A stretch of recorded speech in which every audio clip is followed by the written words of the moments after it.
नमस्कार, स्वागत है आज के आपके पॉडकास्ट में। और आज का पॉडकास्ट थोड़ा विशेष है क्योंकि आज हम बात करेंगे सड़कों की, हाईवेज़ की। वो हाईवे जो एक शहर को दूसरे शहर से करीब लाते हैं। पहले जब आपको कहीं जाना होता था, मसलन एक शहर से, दिल्ली से आपको देहरादून जाना था तो कई घंटे लगते थे, लेकिन अब ये समय बहुत कम हो गया।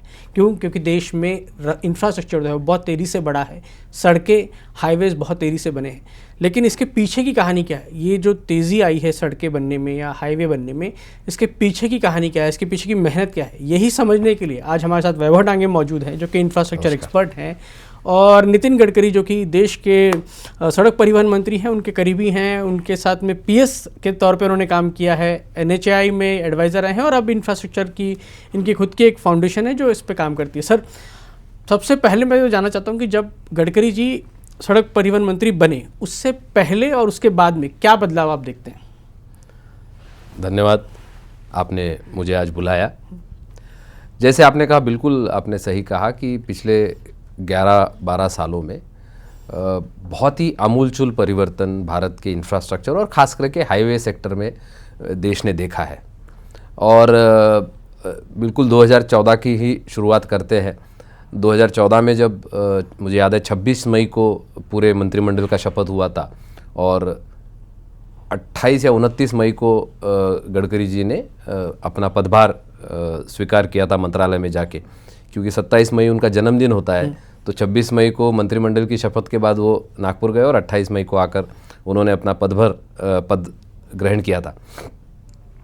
तो 2014 में जो सबसे पहले जब रिव्यू मीटिंग्स मंत्रालय में लेना शुरू हुई, और मैं उनके साथ पीएस करके उस समय काम करता था, तो पहले मीटिंग से जो सबसे बड़ी समस्या सबके सामने आई, वो ये नज़र आई कि लगभग 300 से ज़्यादा प्रोजेक्ट्स ऐसे थे कि जो या तो बंद पड़े थे, या रुके हुए थे, या किसी ना किसी कारण से बहुत विलंब से चल रहे थे, बहुत डिले हुए थे।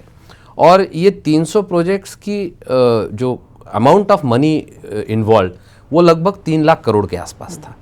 और ये सारा 3 लाख करोड़ भारत सरकार का, बैंकों का, ऐसा सब पैसा लगा हुआ था।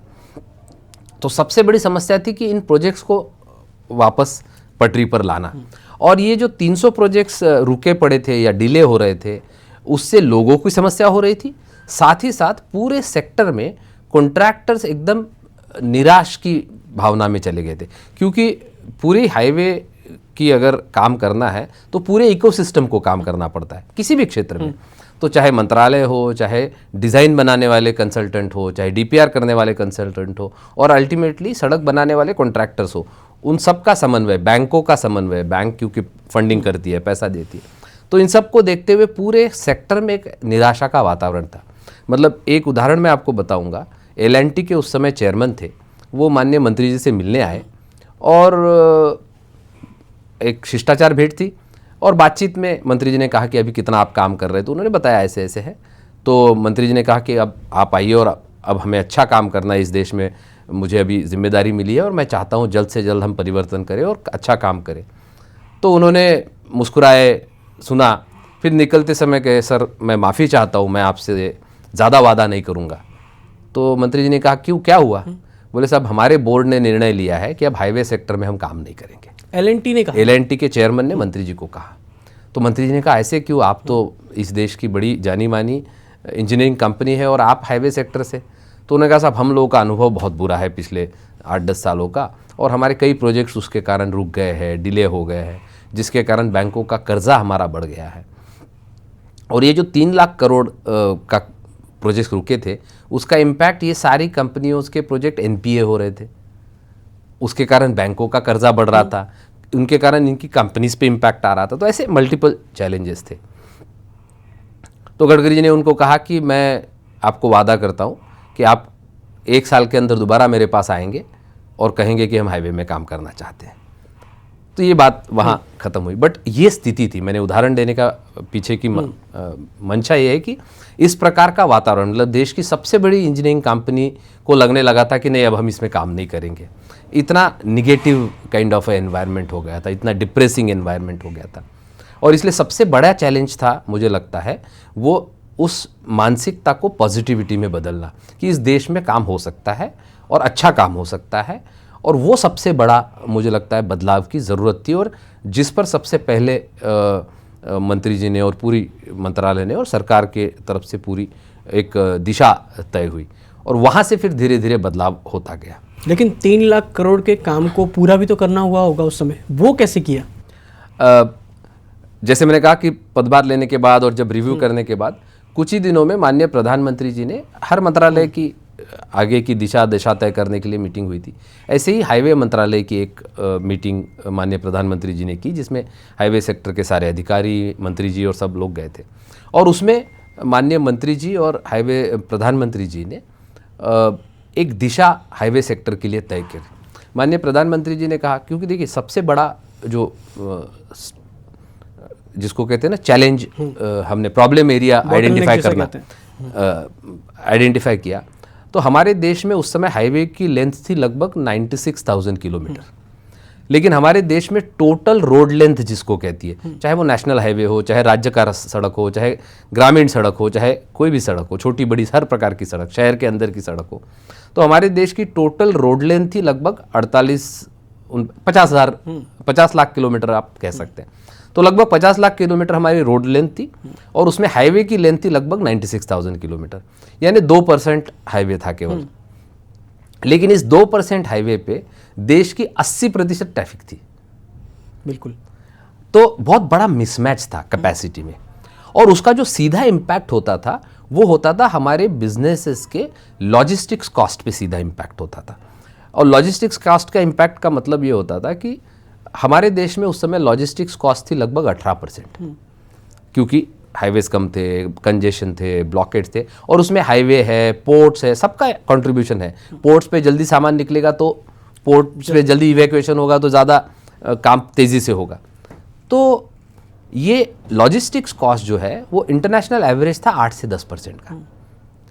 कुछ देशों का 12% था, लेकिन यूएस, चाइना, इन लोगों का 8%, 9% का था। अब हमारी बिजनेसेस, छोटे बड़े हर बिजनेस जो एक्सपोर्ट कर रहा है, जो इंपोर्ट कर रहा है, मैन्युफैक्चर कर रहा है, उन सब लोगों के लिए पहले दिन से, काम शुरू करने से पहले 8% का डिसएडवांटेज था, डेफिसिट टाइप वाला था एकदम। और हम चाहते थे कि हमारा बिजनेस, हमारे देश के उद्योग ग्लोबली कॉम्पिटिटिव बने। तो माननीय प्रधानमंत्री जी ने और माननीय मंत्री जी ने एक दिशा निर्देश तय किया, एक विजन तय की कि हमें इस लॉजिस्टिक्स कॉस्ट को इंटरनेशनल लेवल पे लाना है। और उसको कैसे किया जाए, तो सबसे पहले हमारी हाईवे, नेशनल हाईवे की लेंथ को हमें डबल करना है आने वाले 10 साल में। 96,000 किलोमीटर्स को डबल करना है। और आज मुझे लगता है, अगर मेरा नंबर गलत नहीं है, तो लगभग हम 1.5 लाख किलोमीटर का नेशनल हाईवे आज बन चुका है इस देश में। तो वहाँ से बदलाव की शुरुआत हुई। और जैसे आपने बिल्कुल सही सवाल पूछा कि इतने 3 लाख करोड़ के प्रोजेक्ट बंद पड़े थे, तो रिजॉल्व कैसे हुए?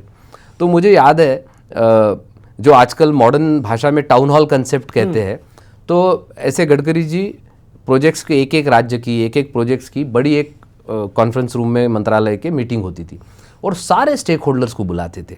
क्योंकि नॉर्मली मंत्रालय में अधिकारियों की प्रैक्टिस ये होती है कि भाई कंसर्न लोगों को बुलाओ और मीटिंग करो, बट गडकरी जी ने कहा नहीं, मुझे इस प्रोजेक्ट के सारे स्टेक होल्डर्स को बुलाओ। और स्टेक होल्डर्स का मतलब होता है कॉन्ट्रैक्टर, डीपीआर बनाने वाला, वहाँ के राज्य के जो कंसर्न अधिकारी है वो, वहाँ जिन बैंकों ने फाइनेंस किया है वो बैंकों के अधिकारी, ऐसे सब लोगों को बुलाते थे। एनवायरनमेंट मिनिस्ट्री, रेलवे मिनिस्ट्री, ऐसे सब मिनिस्ट्री लोगों को बुलाते थे, और एक एक प्रोजेक्ट पे बहुत डिटेल चर्चा होती थी।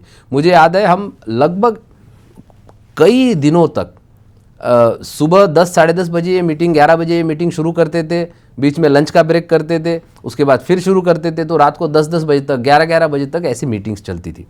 और ऐसे भी दिल्ली में गडकरी जी के बारे में फेमस था कि वो रात को देर तक मीटिंग करने के लिए जाने जाते हैं, और ख़ास करके जब वो राष्ट्रीय अध्यक्ष बनकर आए तो 10 बजे तक, 11 बजे तक मीटिंग होती थी।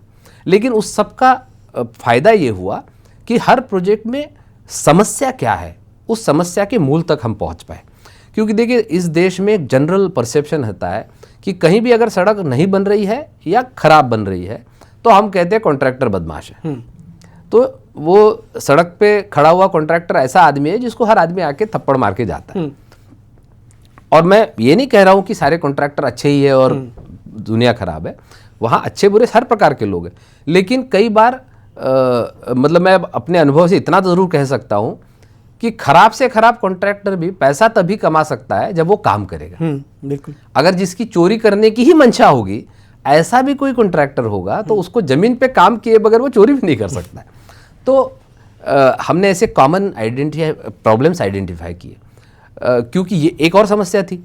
अगर हम किसी स्पेसिफिक प्रोजेक्ट या किसी कॉन्ट्रैक्टर को अगर हम कोई रास्ता निकालने की कोशिश करते तो हम पे ये भी आरोप होता कि हम उसको मदद कर रहे हैं, उसको बचा रहे हैं प्रोजेक्ट में से। तो हमने कॉमन प्रॉब्लम्स को आइडेंटिफाई किया, 10-20 प्रोजेक्ट में कुछ कॉमन एरियाज आइडेंटिफाई किया, और उसके आधार पर फिर हमने उसके सॉल्यूशंस ढूंढना शुरू किए। और इस प्रोसेस में हम 22 बार कैबिनेट गए। 22 बार कैबिनेट में पुराने प्रोजेक्ट्स के लिए, कुछ पॉलिसी में बदलाव के लिए। तो 22 बार हम कैबिनेट में गए, अलग अलग मुद्दों को लेकर। कहीं पॉलिसी में बदलाव करने की ज़रूरत थी, वैसे बदलाव किए, और उसका परिणाम ये हुआ कि ये प्रोजेक्ट धीरे धीरे धीरे सॉल्व होने लगे। और आपको शायद जानकारी होगी, 2014 में जब मंत्री जी ने टेक ओवर किया और जब काम शुरू हुआ, तब इस देश में ईयर ऑन ईयर एवरेज था पर किलोमीटर रोड बनने का, पर डे का 11 किलोमीटर के आसपास। लेकिन जिस क्वार्टर में, जिसको मार्च का क्वार्टर कहते हैं 2014 का, उस क्वार्टर में तो वो गिर के बिल्कुल ही 2-3 किलोमीटर पर आ गया था। अच्छा, पर डे पर, but year on year average 11 kilometre का था। तो वहाँ से, जैसे मैंने कहा कि प्रधानमंत्री ने एक टारगेट रखा कि भाई हमें डबल करना है। दूसरा टारगेट उन्होंने रखा कि हमें हर डिस्ट्रिक्ट हेडक्वार्टर तक नेशनल हाईवे पहुंचना चाहिए। तो लगभग 650 डिस्ट्रिक्ट हमारे देश में है, तो सारे डिस्ट्रिक्ट हेडक्वार्टर पर नेशनल हाईवे पहुंचना चाहिए। फिर उन्होंने कहा जितने हमारे लॉजिस्टिक सेंटर्स है, पोर्ट्स है, उसकी कनेक्टिविटी इंप्रूव होनी चाहिए। जितने हमारे चोकिंग पॉइंट्स है, ब्लॉकेट्स है, वो क्लियर होने चाहिए। जितने हमारे बैकवर्ड रीजन्स है, left wing extremist affected regions है, नक्सल अफेक्टेड रीजन्स है, जितने हमारे रिलीजियस प्लेसेस है, टूरिस्ट प्लेसेस है, जिससे हमारे देश की अर्थव्यवस्था को चालना मिल सकता है, ऐसे सब जगह नेशनल हाईवे से कनेक्टिविटी बढ़नी चाहिए। तो एक बड़ा पिक्चर प्रधानमंत्री जी ने और मंत्री जी ने सबके सामने रखा, और उसके आधार पर मंत्री जी ने मंत्रालय को टारगेट दिया कि मैं 25 किलोमीटर सड़क रोज बनाना चाहता हूँ। और 2014 में कहा, ये 2014 में कहा। हाँ। ये मुझे लगता है, जबकि आपका एवरेज 11 का था, यानी आप डबल से भी ज्यादा जाना चाह रहे थे। हाँ, if I am not wrong, शायद अगस्त में उन्होंने कहा, जुलाई अगस्त में, कि हम 25 किलोमीटर करना चाहते। मतलब वो भी एक ये था कि मुझे याद है गडकरी जी का जिस प्रकार का स्वभाव है, नीचे प्रेस कॉन्फ्रेंस में गए और प्रेस कॉन्फ्रेंस में उन्होंने कहा कि मैंने मंत्रालय को 25 किलोमीटर पर डे बनाने का टारगेट दिया है। और हम सब लोग अवाक हुए, हम ऊपर आए, हम सब लोगों को लगा कि सर आप थोड़ा ज़्यादा ही एम्बिशियस नीचे बता गए। तो उन्होंने कहा एम्बिशियस ना रखे तो टारगेट क्या होता है। और मंत्रालय के सब अधिकारी आए, सेक्रेटरी आए, उन्होंने कहा सर 25 किलोमीटर पर डे, अभी तो 11 भी नहीं है। तो बोले नहीं, मेहनत करेंगे तो हो जाएगा, और मैं आपको बता रहा हूँ अगले साल से पहले हो जाएगा। इतना वो कॉन्फिडेंट थे। और विद इन 1.5 ईयर्स हम 28-29 तक पहुँचे, यानी 25 से भी ज़्यादा हुए। तो कहने का मतलब है कि एक बड़ा पिक्चर और बड़ा टारगेट सामने रखा। जैसे मैंने कहा 22 बार कैबिनेट गए, छोटे छोटे मुद्दों को, छोटे छोटे प्रॉब्लम्स को रिजॉल्व किया। जैसे उदाहरण के लिए एक समस्या हाईवे में बार बार आती है, कहीं अगर हाईवे रेलवे लाइन को क्रॉस करता है तो उस पर रेल ओवर ब्रिज बनाया जाता है, या कहीं अगर रेलवे हाईवे को क्रॉस कर रही है तो रेलवे ओवर या अंडर ब्रिज बनाया जाता है। उसकी प्रोसेस ये है कि नेशनल हाईवे को रेलवे से ब्रिज बनाने के लिए या अंडर ब्रिज बनाने के लिए परमिशन लेनी होती है, और उसकी एक बड़ी लंबी चौड़ी प्रोसेस थी जिसमें वो डिज़ाइन सबमिट करेंगे। अब वो रेलवे लाइन को, क्योंकि वो ब्रिज क्रॉस कर रहा है तो पिलर कहीं ना कहीं बीच में आएगा, तो उसकी जगह की परमिशन है, फिर वो उनकी ओवरहेड इलेक्ट्रिक और बाकी वायर मेंटेनेंस हो, तो उसकी एक लंबी प्रोसेस थी। और दोनों मंत्रालय अलग अलग कारणों से, हाईवे मंत्रालय रेलवे को कुछ चार्ज करता था, रेलवे हाईवे को कुछ चार्ज करता था, और इस पूरे प्रोसेस में कई बार 4-4, 5-5 साल तक ब्रिज बनाने की परमिशन नहीं आती थी। जबकि भारत सरकार के अधीन आते हैं दोनों, तब दोनों मंत्रालय भारत सरकार के थे। तो हमने, और एक तो पुल ऐसा था जो नागपुर के पास का था और जिसमें बनने में 17 साल लगे थे। तो गडकरी जी बहुत स्वयं उस बात से बहुत खफा थे, और इसलिए वो मौका ढूंढ रहे थे कि रेलवे वालों को मैं सबक सिखाऊंगा इन अ पॉजिटिव वे। तो जब ये विषय आया तो उन्होंने कहा इसका ज़रा स्टडी करो, पता करो क्या है। तो जब हमने स्टडी किया तो हमें पता चला कि जब हम फाइल सबमिट करते हैं अप्रूवल के लिए तो 19 टेबल पे वो फाइल जाती है ब्रिज के अप्रूवल के लिए, और हर ब्रिज के अप्रूवल के लिए डिज़ाइन से लेकर RDO से लेकर सबसे परमिशन लगती है। और ज़्यादातर काम रुका पड़ा इसलिए होता है क्योंकि इस मंत्रालय ने उस मंत्रालय को इतना पैसा मांगा, इस मंत्रालय ने उस मंत्रालय को इतना पैसा मांगा। तो मुझे याद है उस समय सुरेश प्रभु जी रेलवे मिनिस्टर थे। तो सुरेश प्रभु जी और मंत्री जी की एक मीटिंग हुई, बाकी भी सीनियर अधिकारी आए और हमने ये प्रस्ताव रखा कि इस प्रोसेस को थोड़ा सिंप्लीफाई किया जाए। और कैसे किया जाए? तो पहला निर्णय ये लिया गया और MOU साइन हुआ 2 मंत्रालयों के बीच में। और पहला निर्णय ये लिया गया कि कोई भी मंत्रालय एक दूसरे को कोई पैसा नहीं देगा, फ्री करेंगे काम, पैसा नहीं देगा। एक पर क्या करेंगे, जहां पहले रेलवे बनी है और बाद में हाईवे जा रहा है वहां ब्रिज बनाने की जिम्मेदारी हाईवे की होगी। जहां पहले हाईवे बना रहा है और रेलवे बाद में जा रही है वहां ब्रिज बनाने की जिम्मेदारी रेलवे की होगी। तो रोल डिफाइंड हो गया। पहले क्या होता था, चाहे ब्रिज कोई भी बना रहा हो, दोनों आधा आधा पैसा शेयर करने के लिए कहा जाता था। तो उससे क्या हुआ, उससे एक बड़ी समस्या दूर हो गई क्योंकि सरकार के एक जेब से पैसा निकलता था, दूसरे जेब में जाता था, लेकिन उस एडमिनिस्ट्रेटिव प्रोसेस में 1-2 साल निकल जाता था। दूसरा निर्णय हमने किया, इस सारी प्रोसेस को ऑनलाइन किया। रेलवे ने से हमने बात करके रेलवे ने एक पोर्टल बनाया, पोर्टल पे हम सबमिट करेंगे और एक प्रोसेस होगी। उस पोर्टल में हमने रेलवे से निवेदन किया कि आप डिज़ाइंस को स्टैंडर्डाइज करिए और हम वो स्टैंडर्ड डिज़ाइन यूज़ करेंगे। जहाँ कहीं किसी स्पेसिफिक साइट के नीड के हिसाब से बदलाव की ज़रूरत है, केवल वहीं बदलाव करेंगे और उसके लिए फिर हम अलग डिज़ाइन सबमिट करेंगे। तो ज़्यादातर ब्रिजेस को हमने स्टैंडर्डाइज कर दिया। तो वो स्टैंडर्ड डिज़ाइन के लिए अलग से अप्रूवल की ज़रूरत खत्म हो गई। तो ऑनलाइन सबमिट होने लगा। 19 टेबल की बजाय वो लेयर्स कम हुए। फिर उसमें एक क्लॉज ये डाला ऑनलाइन प्रोसेस में कि अगर मेरे पास वो फाइल आती है और मैं उस पर कोई कमेंट एक सर्टेन पीरियड ऑफ टाइम में नहीं करता हूँ तो ऑटोमेटिकली मेरे से ऊपर चली जाएगी फाइल और फिर मेरा कमेंट पॉजिटिव हो निगेटिव हो इरिलेवेंट रहेगा। तो उस प्रोसेस के कारण हमें 1 साल के अंदर 75 से ज़्यादा ब्रिजेस की परमिशन मिली, जो कई सालों से अटकी पड़ी थी। 3-3, 4-4 साल लगते थे ब्रिज की परमिशन मिलने के लिए। तो ऐसे छोटे छोटे बदलाव किए गए। या ज़्यादातर BOT प्रोजेक्ट्स जो फंसे थे, जिसमें बैंकों का बहुत पैसा फंसा था, NPA होने लगे थे, वहाँ हमने एक प्रोसेस एक कैबिनेट में गए, फाइनेंस मिनिस्ट्री के पास गए।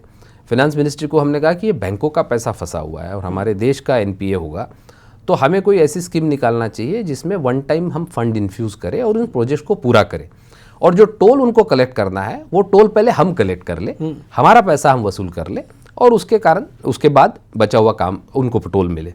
क्योंकि जैसे अगर 2000 करोड़ का प्रोजेक्ट था और वो उसमें अभी 350 करोड़ का काम बचा है, लेकिन उसके कारण प्रोजेक्ट भी पूरा नहीं हुआ और टोल भी नहीं आ रहा है और उसके कारण देश सरकार का भी नुकसान हो रहा है। तो हमने फाइनेंस मिनिस्ट्री से कैबिनेट में जाकर एक स्पेशल स्कीम अप्रूव कराई, उसका नाम दिया था वन टाइम फंड इन्फ्यूजन, जिसमें NHAI ने ऐसे प्रोजेक्ट्स में जहां 50% से ज़्यादा काम पूरा हो चुका था, ऐसे प्रोजेक्ट्स में वन टाइम फंड इन्फ्यूज़ किया और उसके आधार पर इन प्रोजेक्ट्स को पूरा किया गया और उनसे लिखवा के लिया था कि इसमें पहला राइट NHAI का होगा। तो पहले NHAI ने अपने पैसे वसूल किए, बाद में बैंकों के अपने पैसे मिले। अब इस सारे प्रोसेस के कारण बैंकों का 3 लाख करोड़ का NPA बच गया, हमारे प्रोजेक्ट्स पूरे हो गए। क्योंकि एक बात मंत्री जी हमेशा कहते थे मंत्रालय की मीटिंग्स में, हमारा बेसिक काम है सड़क बनाना, हमारा कॉन्ट्रैक्ट का झगड़ा करना काम नहीं है, हमारा क्रक्स ऑफ द मैटर है सड़क बनाना। अगर हम सड़क नहीं बना रहे तो बाकी सारी बातें बेमानी है। एक आपने कहा ना कि सड़क बनानी, तो इस देश में सड़क बनती तो थी, लेकिन कई बार ना वो हाईवे काम के नहीं होते थे, गड्ढे हो जाते थे, सड़क फंसी हुई थी आपने बताया। लेकिन जब आप लोग आए तो सबसे बड़ा चैलेंज जो सड़क बनाने में था, या कोई ऐसा हाईवे जो बहुत सालों से अटका हुआ था और वो पूरा किया आपने आते ही? नहीं, ऐसे बहुत, दिल्ली जयपुर जैसे उदाहरण के लिए मैं बताऊं, दिल्ली जयपुर ये पेरिनियल प्रॉब्लम देश में चल रहा था और देखो कैसे यूनिक होता था। उसके पहले 2014 से पहले, मैं नाम नहीं लूँगा किसी व्यक्ति का, लेकिन उस समय नीति आयोग बहुत इंपॉर्टेंट था। उस समय उसका नाम प्लानिंग कमीशन था, 2014 से पहले। और वहाँ एक एडवाइज़र साहब थे जो इंफ्रास्ट्रक्चर के एडवाइज़र थे और वहाँ सब चीज़ें अप्रूव होती थी, प्रोजेक्ट का डिज़ाइन और ये सब मंत्रालय का। तो उन्होंने दिल्ली जयपुर हाईवे का अप्रूवल करते समय, वो अप्रूवल कुछ 1500 करोड़ या 2000 करोड़ से ऊपर जा रहा था, और तो वो लिमिट के अंदर रखने के लिए उन्होंने 35 फ्लाईओवर्स को कट कर दिया। अच्छा, यहाँ कि बजट तो नहीं चला, कॉन्फ्रेंस रूम में, मीटिंग रूम में बैठे और अप्रूव करके काम शुरू हुआ। अब वो काम तो शुरू हुआ लेकिन उसका कोई भी बॉटलनेक नहीं रिजॉल्व हुआ। उसका परिणाम क्या हुआ कि हमें अगले 7 साल तक कुछ ना कुछ इंटरवेंशन दिल्ली जयपुर पे करना पड़ा और 55 नए फ्लाईओवर बनाने पड़े। 35 काटे थे, 55 बनाने पड़े।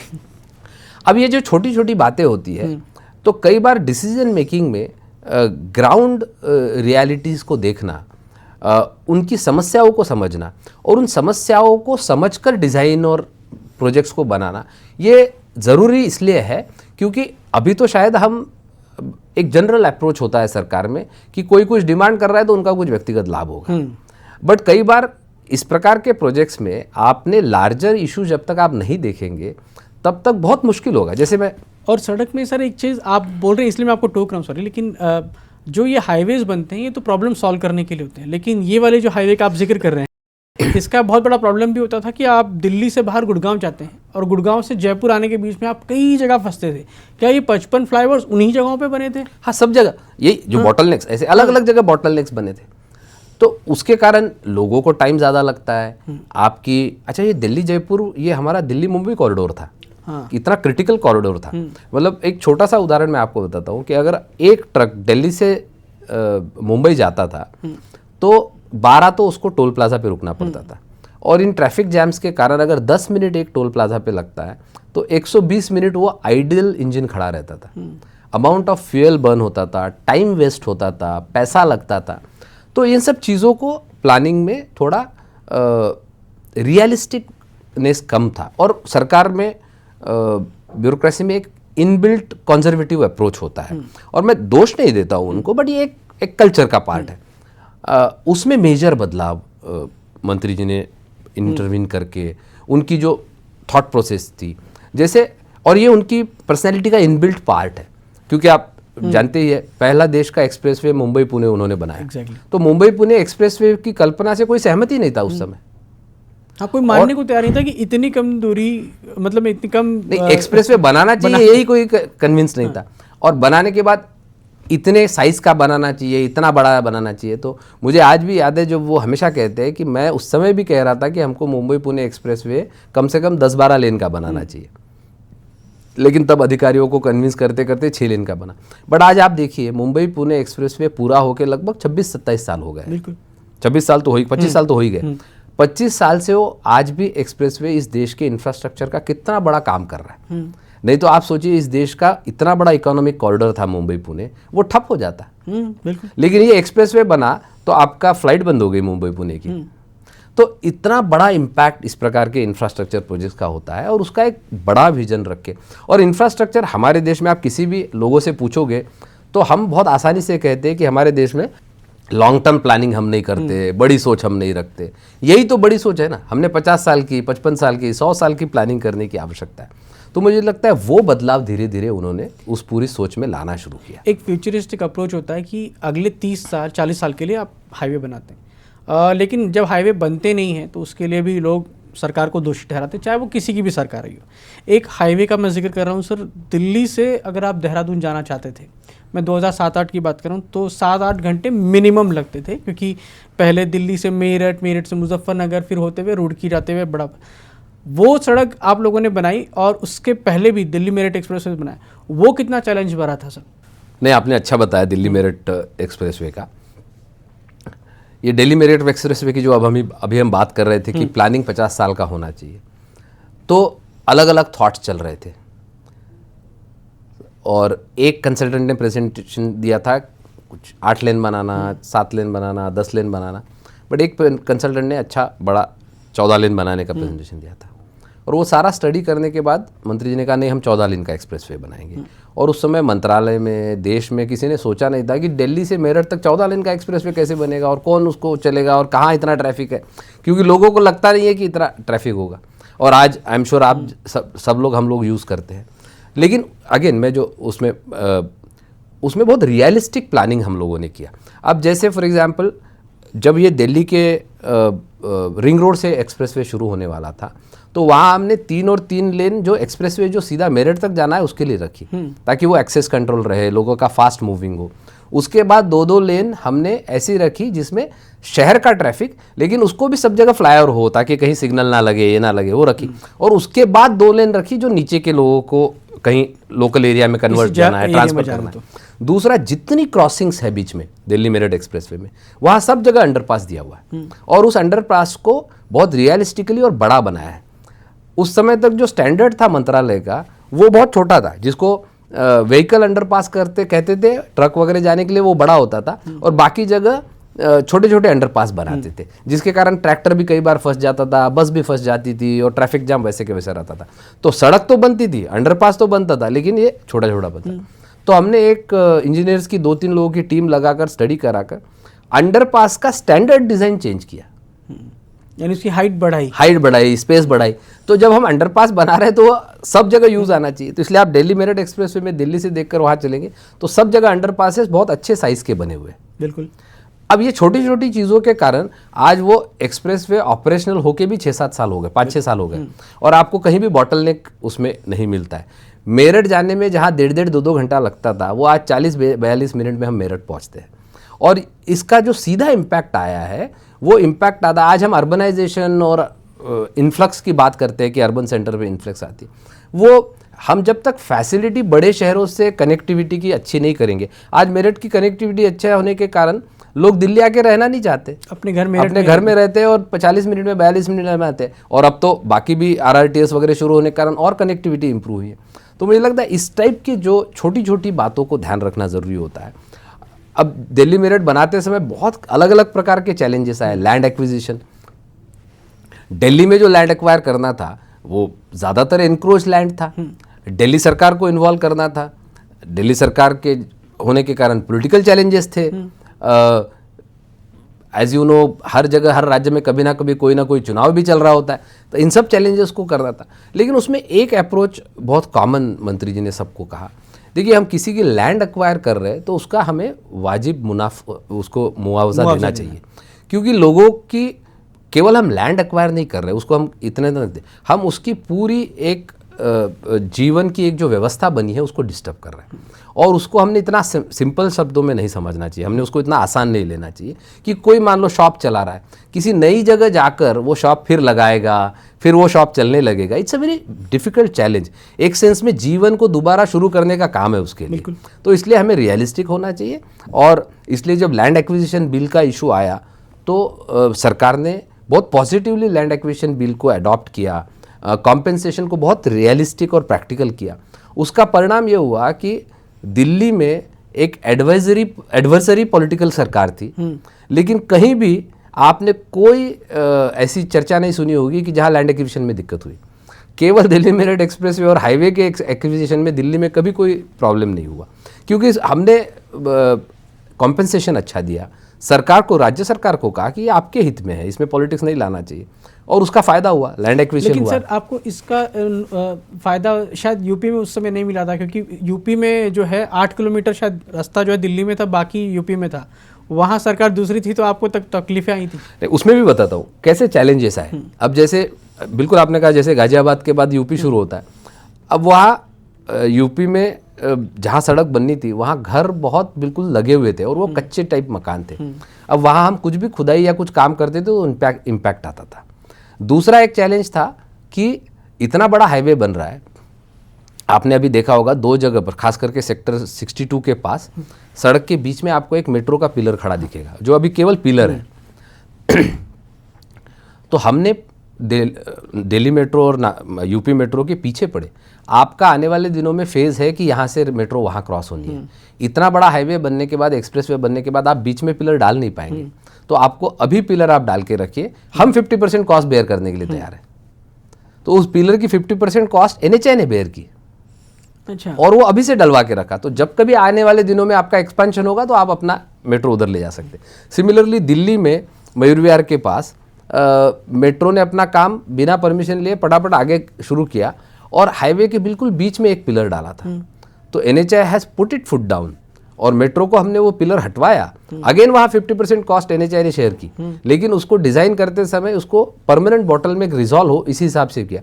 आज आप धौला कुआं में देखते हैं, मेट्रो की एक लाइन बीच में आने के कारण वो परमानेंट बॉटलनेक हो गया है। वही बॉटलनेक दिल्ली मेरठ पे बनता अगर उस समय NHAI फ्यूचरिस्टिक नहीं सोचती। तो आगे चल के एक वाटर पाइपलाइन जानी थी जो सड़क के उस तरफ से उस तरफ क्रॉस होनी थी।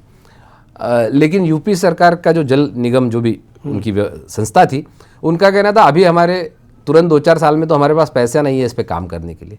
हमने कहा इतना बड़ा एक्सप्रेसवे बन रहा है, उसके बाद आप पाइपलाइन कैसे डालेंगे, क्योंकि वो मेजर पाइपलाइन थी, तो ऑलमोस्ट 3-4 मीटर का डाया का बड़ा पाइप होता है। तो हमने यूपी सरकार से बड़ा अनुरोध किया, तो उन्होंने कहा ठीक है हम करने के लिए तैयार है, लेकिन हमारे पास अभी पैसा नहीं है। अगेन NHAI ने 50% पैसा कंट्रीब्यूट करने के लिए एग्री किया और यूपी सरकार ने एग्री किया, और फिर जाके वो पाइपलाइन हमने डलवाई। ये जो फ्यूचरिस्टिक है, नहीं तो हम देखते हैं हाईवे बनता है दूसरे दिन तोड़ते हैं, कहीं केबल डालना है, कहीं पाइप डालना है, कहीं कुछ करना है। ये सब बातों के कारण काम तेज हुआ इन सब चीज़ों के। अब जैसे फॉर एग्जांपल इसी के साथ ईस्टर्न पेरीफेरी भी बना दिल्ली का। ईस्टर्न पेरीफेरी में भी लैंड एक्विजिशन जो करना था, क्योंकि दिल्ली और उसके पोल्यूशन के लिए था, तो उसमें लैंड एक्विजिशन में दिल्ली सरकार, यूपी सरकार और हरियाणा सरकार को कंट्रीब्यूट करना था। अब जब हम कर रहे थे तो उनके पैसे आने में डिले हो रहे थे, उसके कारण एक्विजिशन पूरा नहीं हो पा रहा था। तो NHAI ने इनिशिएटिव लिया कि आप हमें पैसे देते रहना, लेकिन हम आगे बढ़ के इसको पूरा करते हैं, जिसके कारण एक्विजिशन पूरा हुआ और 500 दिन में वो सड़क बनी, जो अपने आप में एक रिकॉर्ड है, जो सालों से अटका पड़ा था। और उस 500 दिन में ईस्टर्न पेरीफेरी पूरा होने के कारण दिल्ली में आने वाले जो ट्रक है, जिसके कारण पॉल्यूशन बढ़ता था, ट्रैफिक बढ़ती थी, उसमें 25% की गिरावट आई। और ये IIT दिल्ली का स्टडी था। तो इतना इम्पैक्ट प्रॉब्लम नहीं आई आपको बनाने में? 500 दिन में लगे तो एनवायरनमेंट भी प्रॉब्लम आई, क्योंकि आप एक्सप्रेसवे बना रहे हैं या रिंग रोड बना रहे हैं, पेड़ तो हैं, तो एनवायरनमेंट की तकलीफें तभी आती थी आपको? बिल्कुल आती थी, लेकिन जैसे हमने कहा कि उसमें भी हमने बहुत प्रैक्टिकल सॉल्यूशंस मंत्री जी ने सजेस्ट किए। जहाँ तक संभव है वहाँ हमने ट्री ट्रांसप्लांटेशन शुरू किया। उसके नई नई उस समय टेक्नोलॉजी थी, उसमें सक्सेस रेट भी कम था, लेकिन अगर 25-30% भी हम बचा पाते हैं तो बचाएंगे, ये करके ट्रांसप्लांटेशन शुरू किया, नए पेड़ लगाना शुरू किया। एनवायरनमेंट के चैलेंजेस आए, लेकिन जैसे मैंने कहा ना, ये ज़्यादातर चैलेंजेस हाईवे में कोऑर्डिनेशन बिटवीन डिफरेंट मिनिस्ट्रीज़ के ज़्यादा थे। तो हमने एक प्रधानमंत्री को प्रस्ताव दिया कि हमारा एक कोऑर्डिनेशन का इंटर मिनिस्ट्रियल ग्रुप बनाना चाहिए, ताकि इंफ्रास्ट्रक्चर के इश्यूज जल्दी रिजॉल्व हो। तो प्रधानमंत्री जी ने गडकरी जी के अध्यक्षता में एक इंटर मिनिस्ट्रियल इंफ्रास्ट्रक्चर ग्रुप बनाया, जिसमें गडकरी जी और जिस मंत्रालय से समस्या संबंधित है उनको बुलाना। तो ये हमने मीटिंग शुरू किया। हमारे सारे समस्या लिख के एजेंडा हम अलग अलग मंत्रालयों को भेजते थे और उनको बुलाते थे। जब ये 1-2 बार मीटिंग शुरू हुई, अगले बार से मीटिंग का एजेंडा जाकर मीटिंग की डेट तय होती थी तो अप्रूवल्स आ जाते थे। अच्छा, बहुत तेजी से, क्योंकि फिर सारे मंत्री इकट्ठा बैठते थे, तो भाई क्यों डिले हो रहा है, कहाँ रुका हुआ है, उसको रिजॉल्व करो। तो कोऑर्डिनेशन, कम्युनिकेशन एंड कोऑपरेशन, ये 3 मंत्र हमेशा गडकरी जी कहते थे। उसका बहुत सटीक उपयोग उन्होंने किया, और फॉलोअप के मामले में वो बहुत स्पेसिफिक थे।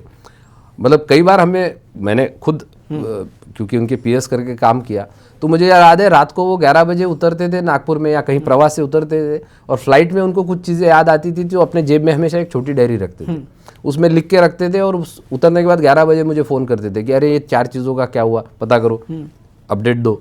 या सुबह 6 बजे निकल रहे हैं घर से एयरपोर्ट आने के लिए और फ्लाइट ले रहे, तो सुबह 6-6:30 बजे फ़ोन करते थे कि अरे इसका क्या हुआ, इसका अपडेट लो, मुझे बताओ। तो जिसको कहते हैं 24/7 he was into it, he was very passionate about what he is doing. और एक बात वो हमेशा कहते हैं कि देखो, ये मुझे मौका मिला है जीवन में काम करने का, देश की जनता ने हमें देश में सोशो इकोनॉमिक बदलाव के लिए हमें मौका दिया है, और अगर अब भी मैं चूक गया तो ये इससे बड़ा गलती कोई नहीं हो सकती, और इसलिए मुझे अपने समय में सोशो इकोनॉमिक डिफरेंस दिखाना ही होगा परफॉर्मेंस के आधार पर। सर, लेकिन आपको नहीं लगता, कई बार लगता होगा कि मंत्री जी जो है वो टारगेट बड़ा सेट करते थे आप लोगों के लिए, और वो उनके जो ड्रीम्स होते थे वो काफ़ी बड़े होते थे। जैसे एक्सप्रेसवे बनना है तो 14 लेन का बनना है, और ये जाना है तो इसकी ड्यूरेशन जो है वो 12 घंटे में दिल्ली मुंबई पूरी करना है, ये करना। तो कभी आप लोगों ने बोला मंत्री जी को बिठा के कि रुकिए थोड़ा सा सांस ले लेते हैं, कुछ स्लो डाउन हो जाते हैं? मानते थे, कभी सुनते थे? वो रोज कहते थे। हमारी तो समस्या ऐसी होती थी कि जैसे हम लोग एग्ज़ाम पे जाते हैं पूरी तैयारी करके, और पेपर में हमेशा एक क्वेश्चन ऐसा आता है जो आउट ऑफ सिलेबस होता है। तो हमारे साथ तो रोज़ होता था। रोज़ मीटिंग की हम तैयारी करके जाते थे, और वो सवाल ऐसा पूछते थे जिसकी हमने तैयारी नहीं की हो। तो ये हमेशा होता था, बट उसका एक फ़ायदा ये होता था कि उस कारण पूरा मंत्रालय और हम लोग तैयारी अच्छा करने लगे थे। दूसरा, कई बार हम उनके कहते हैं सर आपको 5 साल सरकार में चलना है, 5 साल सरकार चलाना है, आप जिस ढंग से दौड़ रहे हैं ऐसे लग रहा है आप 6 महीने में ही सरकार बंद करने वाले। तो ये एक मजाक में हम उनसे कहते थे, लेकिन जैसे मैंने कहा ही was very passionate about his work, he is very passionate about his work. और उससे बड़ा जो उनके मन में एक हमेशा वो कहते भी है अपने कई इंटरेक्शंस में उन्होंने ये कहा है कि politics is the instrument of socio economic reform, ये बात वो हमेशा कहते हैं। और उन्होंने कहा जब मुझे मौका मिला है तब मैंने गलती नहीं करनी चाहिए। राजनीति बाकी सब बातें लोग याद नहीं रखेंगे, लोग ये याद रखेंगे कि आपको जब मौका मिला था देश में बदलाव करने का तब आपने कितना बदलाव किया। अगर आप बदलाव नहीं कर पाए देश में मौका मिलने के बाद तो सब बातें बेमानी है। और ये उनका मुझे लगता है सबसे बड़ा ड्राइव था। और जिस पैशन से वो काम करते थे उसके कारण देखिए NHI वही था, मंत्रालय वही था, भारत सरकार वही था, अधिकारी भी वही थे, इंजीनियर्स भी वही थे, कॉन्ट्रैक्टर्स भी वही थे, बैंक्स भी वही थी। 2014 में जो इकोसिस्टम 11 किलोमीटर पर डे बना रही थी वो 2015 में 28 किलोमीटर पर डे बना रही थी। तो बदलाव कहाँ आया? बदलाव आया अप्रोच में, बदलाव आया वर्किंग कल्चर में, बदलाव आया लीडरशिप की थॉट प्रोसेस में, बदलाव आया लीडरशिप के पैशन को देखकर। इसलिए लोगों को लगने लगा कि ये बहुत अच्छा काम करना चाहते हैं, पॉजिटिव काम करना चाहते हैं। तो जो खराब से खराब अधिकारी भी था उसको भी लगा नहीं अब मुझे काम अच्छा करना चाहिए। तो ये वर्क कल्चर में बहुत बड़ा बदलाव उनके अपने प्रयासों से और उनके अपने पर्सनैलिटी के कारण आया। एक मतलब थोड़ा सा मैं ऐसे पूछ रहा हूँ कि जैसे आपको याद होगा, आपने भी धार्मिक सीरियल देखे होंगे, तो कोई तपस्या करता था तो ब्रह्मदेव सामने आते थे, तथास्तु बोल देते थे। तो नितिन जी के साथ भी मैंने बहुत बार कवरेज के टाइम देखा है कि कोई भी आता था किसी भी पार्टी का क्यों ना हो, उसने कहा कि सर यहाँ सड़क बना दो तो तथास्तु वो सड़क बनेगी। आप लोगों के लिए कितना बड़ा टेंशन होता था कि ये तो हाँ बुलाते हैं फिर कैसे करेंगे। हम उनको भोले बाबा कहते थे। वो जैसे भगवान शंकर से कोई भी आशीर्वाद कोई भी भक्त ले सकता है, वैसे उनको हम भोले बाबा कहते थे। कोई भी MP MLA आता था वो हाँ कहते थे। उसमें उनकी सोच में बहुत क्लैरिटी थी। क्योंकि कई बार हम लोग भी कहते थे सर ये उस पार्टी का है, थोड़ा आपको पॉलिटिकली दिक्कत ना हो जाए। तो वो कहते थे देखो सड़क इस देश में बन रही है, वो किसी पार्टी के लिए नहीं बन रही है। चाहे जहाँ सड़क बने देश में उससे देश का ही लाभ होने वाला है, देश के आम आदमी का लाभ होने वाला है। जो देश का सिटीजन है उसको उससे सुविधा मिलने वाली है। इसलिए सड़क बनाते समय मैं राजनीतिक नहीं सोचूंगा। और उसके कारण देश भर में जितने चीफ मिनिस्टर थे चाहे जिस पार्टी के थे वो सब आके कहते थे कि गडकरी जी ने हमारे राज्य को सबसे ज़्यादा दिया। तो ये उनका स्वभाव का एक पर्सनैलिटी का एक बहुत इनबिल्ट एडवांटेज है और उसको वो करते थे। लेकिन मैं आपको ये भी बता सकता हूँ कि ये बहुत जो आया उसको दिया। जैसे मैंने कहा भोले बाबा केवल रूप उनका नहीं था, उसमें उनका बहुत अच्छा स्ट्रेटेजिक थिंकिंग भी था। जैसे कई बार हमने कहा कई समस्या ऐसी होती थी जो मंत्रालय में एक नेचुरल ब्यूरोक्रेसी का एक रेजिस्टेंस होता है कई बातों के प्रति। कई नई सड़कें जैसे उन्होंने कहा कि हम बना देंगे और ब्यूरोक्रेसी नहीं सर कैसे बनेगा, पैसा नहीं है, ये नहीं है, वो नहीं है। तो कई बार वो मंत्रालय में सब अधिकारियों को कहते हैं देखो आइदर कन्विंस मी और कन्विंस बाय मी।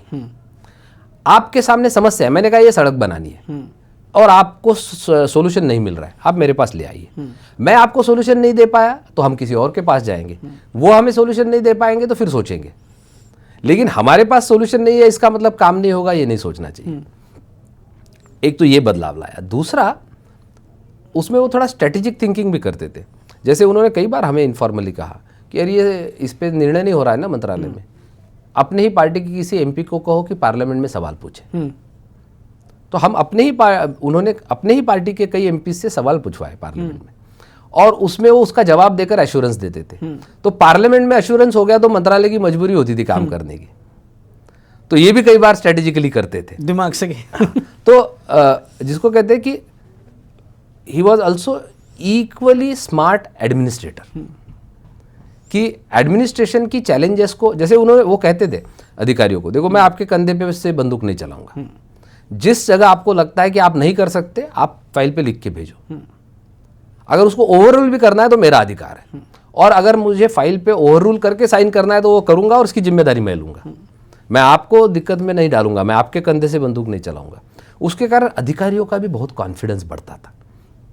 जैसे उनके कार्यकाल में, मतलब पहले 7-8 साल में तो मैं निश्चित रूप से कह सकता हूँ, सबसे ज़्यादा अधिकारियों के ऊपर जितने इंक्वायरीज वगैरह चल रहे थे उसके निर्णय हुए। अच्छा, ताकि अब ये छोटा सा एस्पेक्ट है पूरे प्रोसेस का, लेकिन उससे अधिकारियों के कॉन्फिडेंस लेवल, उनको प्रोत्साहन देना, उसमें कितना बदलाव आता था। नहीं तो एक इस प्रकार के मंत्रालय में एक परमानेंट प्रैक्टिस थी, जब भी प्रमोशन का समय आता था तो सभी अधिकारियों के खिलाफ इधर उधर से कंप्लेंट आना शुरू हो जाती थी। तो हम मजाक में कहते थे कि जिस अधिकारी की कोई कंप्लेंट नहीं आ रही, इसका मतलब वो कुछ काम नहीं कर रहा है। तो बट उन्होंने एक लाइन वो हमेशा कहते थे, if the mistake is bonafide forgive him, if the mistake is malafide sack him. और ऐसे कई लोगों को, अगर गलती छोटी है, इंक्वायरी में गलत समझ में आया, उसको जो पॉसिबल देना है, मेमो देना है, जो भी नोटिस देना है, वो दे के क्लोज करो इशू को। अगर नहीं है तो कई ऐसे अधिकारी थे, 2-3 अधिकारी जिनको टर्मिनेशन रेकमेंड किया। कई अधिकारी ऐसे थे जो छोटे मोटे थे, उनको एक नोटिस देकर या 1 महीने की साली, जो भी एक एडमिनिस्ट्रेटिव प्रोसेस में जो भी प्रोविजंस होती है पनिशमेंट की, वो दे के निर्णय पूरा किया। उसका परिणाम ये हुआ कि अधिकारियों को लगा कि इनका मैलाफाइड इंटेंशन नहीं है, अधिकारियों को परेशान करने का इंटेंशन नहीं है, बल्कि अधिकारियों को मदद करने का इंटेंशन है। अधिकारियों के अच्छे काम को उन्होंने प्रोत्साहित करना शुरू किया। जैसे एक लाइन वो हमेशा कहते थे कि सरकार में बुरे काम की सज़ा नहीं और अच्छे काम का कोई सम्मान नहीं। तो इसलिए अधिकारियों का अच्छे काम का उन्होंने अवार्ड शुरू किया, सम्मान करना शुरू किया। उसका परिणाम क्या हुआ, अब देखिए, मुझे एक अधिकारी ने एक अनुभव बताया, बहुत अच्छा अनुभव बताया। तो उन्होंने कहा कि हमारे कुछ फैमिली में फंक्शन था, तो वहाँ गया था। तो आजकल हम कहीं फैमिली फंक्शन में जाते हैं तो आजकल हमारा सम्मान बहुत बढ़ गया है। मैंने कहा क्या हुआ? तो उन्होंने कहा कि आजकल हम जाते हैं और बताते हैं कि हम NHI में काम कर रहे हैं या मंत्रालय में काम कर रहे हैं, तो सब लोग कहते हैं, अरे यार आपका मंत्रालय तो बहुत अच्छा काम कर रहा है, बहुत बढ़िया सड़क बन रही है, आप लोग बहुत अच्छा काम कर रहे हैं। तो बोले उससे हमारा भी सम्मान समाज में बढ़ता है कि देखो हम जहाँ काम कर रहे हैं उसके कारण सड़क बहुत अच्छी बन रही है। बोले ये पहले ऐसे होता नहीं था, हमारी तरफ लोग उस नज़रिए से नहीं देखते थे। अब ये छोटा सा पॉजिटिव, देखिए हर आदमी सामाजिक सम्मान का भूखा है। जब उसको अपने काम का सम्मान बाहर रिकग्निशन होने लगा तो उसमें वो पॉजिटिविटी आई काम की, वो अच्छे मन से और काम करने लगा। एडमिनिस्ट्रेटिव सिस्टम के अपने चैलेंजेस है, एडमिनिस्ट्रेटिव सिस्टम के अपने बॉटलनेक्स है, बट वो सब पर उसमें से रास्ता निकाल कर काम करना, यही तो लीडरशिप का रोल है। तो ये जो करते थे, जब आप लोग कहते थे कि सर ये एक्सप्रेस पे जो आप बोल आते हैं कि यहाँ से यहाँ बनेगा, यहाँ से यहाँ बनेगा, उसने वो मांग लिया, तो कभी आप लोगों ने बोला नहीं कि सर इसके बारे में पहले हमसे एक बार पूछ लेते या बात कर लेते? कभी रोकने की भी कोशिश नहीं की आप लोगों ने या NHI के अधिकारियों ने? देखिए सुना ही नहीं उन्होंने। गडकरी जी की पर्सनैलिटी ऐसी है, अगर उसको एक वाक्य में डिफाइन करेंगे तो जो आएंगे उनके साथ, जो नहीं आएंगे उनको खींचते हुए आगे बढ़ने वाले व्यक्ति है वो। यानी बनाना तो है ही अब। पर मैं आपको एक अनुभव पक्का बता सकता हूँ। ऐसे कई बार हुआ, जैसे मैंने 25 किलोमीटर का टारगेट का बात कहा, ऐसा कई बार हुआ। और एक सम्मान के नाते और सीनियरिटी के नाते कई बार हमें ऐसे लगता था कि यार ये थोड़ा ज़्यादा उन्होंने कमिट कर दिया, या ज़्यादा बोल दिया, या ये नहीं बोलना चाहिए था।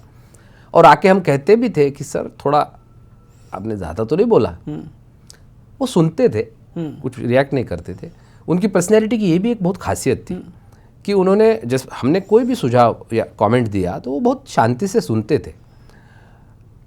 और उनका हमेशा ये कहना था कि आप बताओ, सुझाव दो, मुझे कोई आपत्ति नहीं, अंतिम निर्णय मुझे करना है।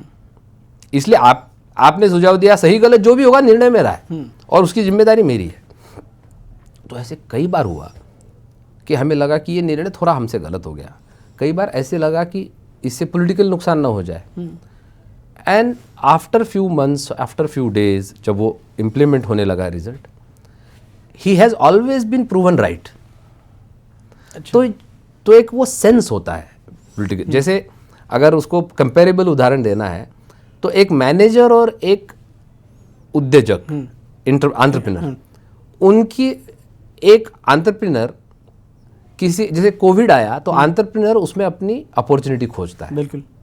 एक मैनेजर उसमें कहता है कि अब मैं कैसे काम करूँगा, तो वो बहुत पॉजिटिव व्यक्ति है उस मामले में, बहुत उद्यमशील है, नए नए चीज़ों को सोचते हैं, खोजते हैं, करते हैं। So most of the times, और बहुत प्रगल्भ राजनेता भी है, इसलिए उनको राजनीतिक सेंस हम कितना भी सोच ले, राजनीतिक सेंस राजनेता की किसी और के पास आ नहीं सकती। तो इसलिए कई बार जब हमको ऐसा लगता था कि इन्होंने थोड़ा ज़्यादा कमिट कर दिया या ये नहीं करना चाहिए था, most of the time we prove wrong. लेकिन उनकी पर्सनैलिटी का एक और विशेषता ये थी या है कि कोई निर्णय हुआ टेक्निकल एस्पेक्ट पे मीटिंग्स में, और नेक्स्ट रिव्यू में ऐसे समझ में आया कि नहीं, वो जो हमने सोचा था वो ऐसा नहीं, कुछ इवन किसी जूनियर इंजीनियर ने भी या जूनियर ऑफिसर ने भी बताया कि सर ये रियलिस्टिक है, ये है, तो उनको एक सेकंड नहीं लगता था ये कहने में कि अरे ये ऐसा है तो ये तो हमने गलत निर्णय किया, हाँ चलिए हम बदलाव करते हैं इसका। उसमें कौन सुझाव दे रहा है या कौन देते थे, उस व्यक्ति की पद प्रतिष्ठा या उम्र को वो नहीं देखते थे, उस सुझाव के मेरिट को हमेशा वो देखते हैं। और ये मुझे लगता है बहुत बड़ा बदलाव है, जिसके कारण वो हमेशा ग्राउंडेड है, जिसके कारण उनके पास फीडबैक बहुत आता है। पार्लियामेंट सेशन के टाइम पे जैसे सब सांसद खड़े होते हैं, पूछते हैं कि कब बनेगी सड़क, कई विपक्षी सांसद भी तारीफ करते थे कि सड़क बना दी, जल्दी बना दी या पूरी कर दी। तो कभी उन्होंने आके आप लोगों से जिक्र किया कि अरे वो थैंक यू कह रहा था या उसने अच्छा कहा, ऐसा कभी चर्चा भी करते थे अपने काम की? बहुत नहीं, बहुत नहीं। ऑफ कोर्स पार्लियामेंट वगैरह में जो बोलते थे वो तो सबके सामने आता ही था, बट निश्चित रूप से उससे ऊर्जा तो हर आदमी को मिलती है, तो इसमें कोई संदेह नहीं कि उसमें बहुत ऊर्जा उनको मिलती थी। बट जैसे मैंने कहा कि वो उन्होंने बहुत कैटेगोरिकली कहा, और दूसरा उन्होंने मैं जिसको कहता हूँ ना बहुत प्रगल्भ राजनेता होने का जो फायदा, वैसे देखा जाए तो 2014 में वो पहली बार सांसद बने थे, पहली बार पार्लियामेंट में आए थे, पहली बार केंद्रीय मंत्री बने थे। लेकिन क्योंकि उस राजकीय प्रगल्भता के कारण उन्होंने जिस ढंग से मंत्रालय को हैंडल किया, पार्लियामेंट को पहले सेशन से हैंडल किया, बहुत कम लोग ऐसे होते हैं उनको 2-2, 3-3 साल लग जाते हैं पार्लियामेंट सीखने में, पार्लियामेंट की प्रोसेसेस सीखने में। बट उन्होंने पार्लियामेंट के, जैसे उदाहरण के लिए रोड सेफ्टी, ये एक हमेशा बड़ा इशू रहा है और रोड सेफ्टी में हमेशा चैलेंज रहे और रिजल्ट नहीं आ पाए जितना चाहते थे। तो उन्होंने कहा यार हम सांसदों को क्यों ना इन्वॉल्व करें इसमें। तो उन्होंने सारे सांसदों को प्राइम मिनिस्टर से रिक्वेस्ट करके, स्पीकर से रिक्वेस्ट करके, मुझे याद है सुमित्रा महाजन जी उस समय स्पीकर थी, उन्होंने कहा कि मैं हर डिस्ट्रिक्ट में, हर लोकसभा में सांसद की अध्यक्षता में एक सड़क सुरक्षा समिति बनाना चाहता हूँ, जिसमें वो सांसद उसका अध्यक्ष होगा, और जो उस डिस्ट्रिक्ट में, उस कॉन्स्टिट्यूंसी में जो बॉटलनेक्स है, ब्लैक स्पॉट्स है, जहाँ ज़्यादा एक्सीडेंट होते हैं, वो आइडेंटिफाई करके उसमें क्या बदलाव की ज़रूरत है वो सुझाव हमें देंगे। अब ये एक चीज़ करने के कारण हर सांसद को इन्वॉल्वमेंट हुई, हर सांसद को लगा कि देयर इज़ अ पॉजिटिविटी, कि ये मंत्री और ये मंत्रालय हमसे अपने सुझाव लेकर हमारे ही कॉन्स्टिट्यूंसी को, समस्याओं को दूर करना चाहता है। ऐसे ही मंत्रालय में हमें वो कहते थे कि कोई सांसद अगर हमारे पास 1 बार, 2 बार, 3 बार आ रहा है तो उसके पास खाली समय नहीं है, वो चाय पीने के लिए या टाइम पास करने के लिए हमारे पास नहीं आ रहा है।